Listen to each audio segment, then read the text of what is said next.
நிச்சயமாக நம்முடைய ஆண்டவர் இயேசு கிறிஸ்து நேற்றும் தேவன், இன்றும் தேவன், என்றும் தேவன். அவருடைய வார்த்தை உலக ஆரம்பத்தில் இருந்தது,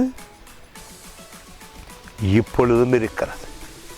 அது மட்டுமல்ல, அது தேவனாகவும் இருக்கிறது.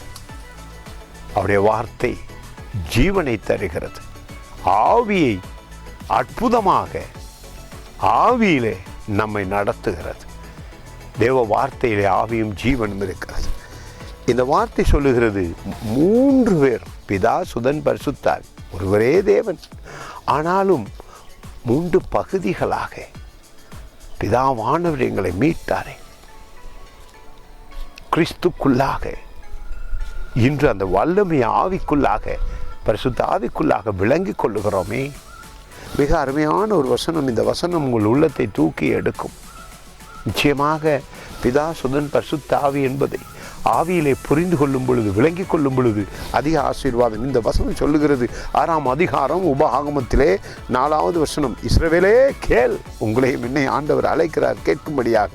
உம்முடைய தேவனாகிய கர்த்தர் ஒருவரே கர்த்தர், வேறு எந்த தேவனும் பூமியிலே கிடையாது. பிதா, சுதன், பரிசுத்தாவின்னு நம்ம சொல்லும் பொழுது இயேசு கிறிஸ்து நம்முடைய சொந்த இரட்சகராய் மாறியிருக்கிறார். அவரால் மீட்கப்பட்டிருக்கிறோம், புது சிருஷ்டியும் பெற்றுக்கொண்டோம். பாவம், சாபம் இவைகளிலிருந்து மீட்கப்பட்டு இருக்கிறோம்.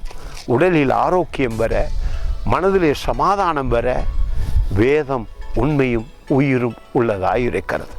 இதனாலே ஒப்பு கொடுப்போம். ஆண்டவரே, நீர் என்னை மீட்டதுக்காய் ஸ்தோத்திரம்.